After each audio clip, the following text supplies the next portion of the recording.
Hey everyone, welcome back to 1000 Manga Recap. Last time, we saw Lee Ruo being caught off guard by a big surprise, but let's move on from that and dive into what's next.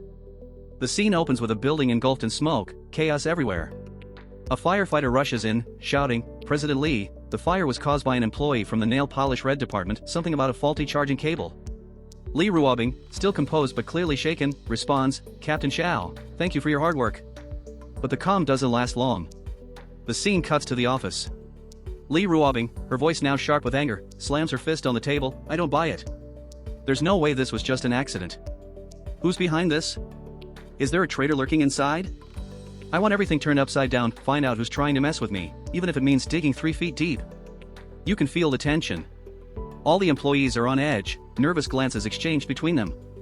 Meanwhile, in City C, Wu Chen, calm and composed as always, says to Tong Xin, "Miss Tong, something's happened in Donghai. I need to head back. I came specifically to say goodbye." Tong Xin, clearly touched, responds, "Mr. Wu, you helped my family recover years of unpaid meals. I haven't even thanked you properly yet." Wu Chen, ever the smooth talker, smiles and says, "We've been through so much together, no need for thanks. We'll meet again." With a soft blush, Tong Xin asks, "Then, can I call you Brother Wu from now on? Or maybe even Brother Chen?" Wu Chen chuckles, "Whatever makes you happy.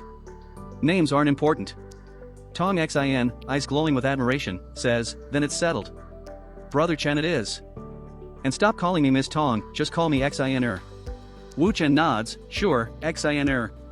Be careful when you contact that family in City H, there's no telling if they'll be targeted again. I'll have Scar watch over you." Xin-er, with a confident smile, replies, "Don't worry, miss.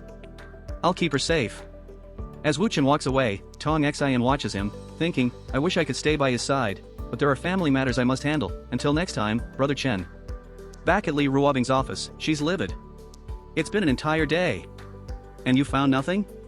Don't you think that's just a little ridiculous?" The door swings open, and in strolls Wu Chen, casually smiling, "Darling, getting worked up like this will give you wrinkles." Lee Ruobing's tough exterior softens for just a moment. "Wu Chen, you're back." But her sharp gaze quickly shifts to the woman standing beside him. "Oh? Every time you go out, you bring someone back with you. Mr. Wu, you really are something." You can feel the tension rising as employees start sweating, silently hoping President Lee doesn't explode. Is she about to pull out a gun? Wu Chen, ever calm, raises a hand. "Relax, it's not what you think. This is Jian Lin, she's helped me out a lot. I owe her some thanks." Jian Lin steps forward, bowing slightly. "Hello, Miss Lee." Lee Ruobing's eyes narrow with a hint of jealousy.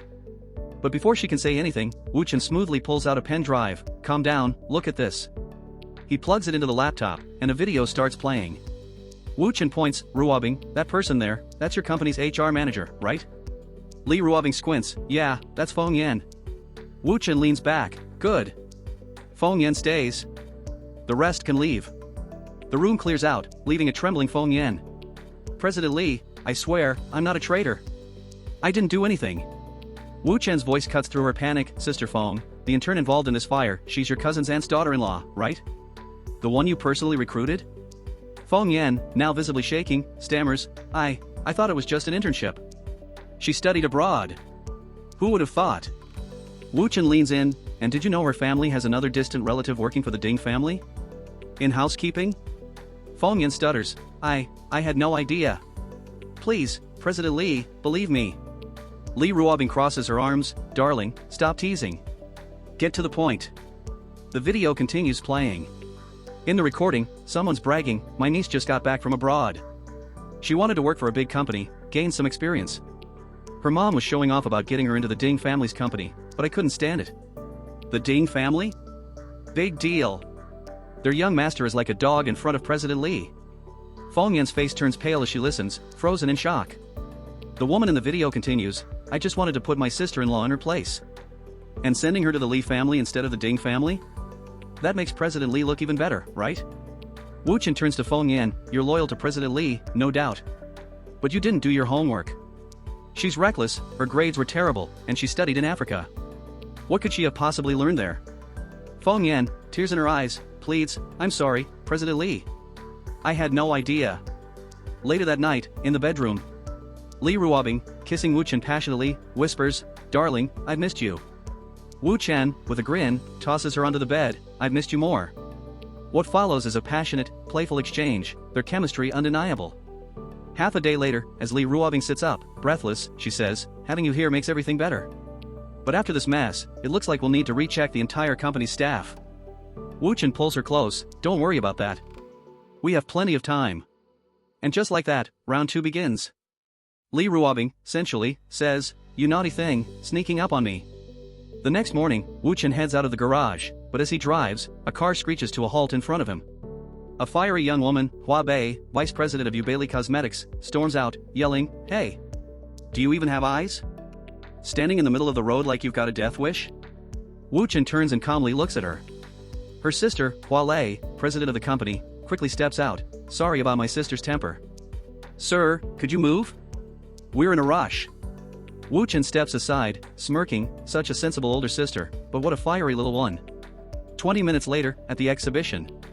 Hua Bei sees Wu Chen and smirks, well, if it isn't the guy who was courting death earlier. You're with Wansai Fashion? I've never heard of you. Li Ruobing brought you to the exhibition?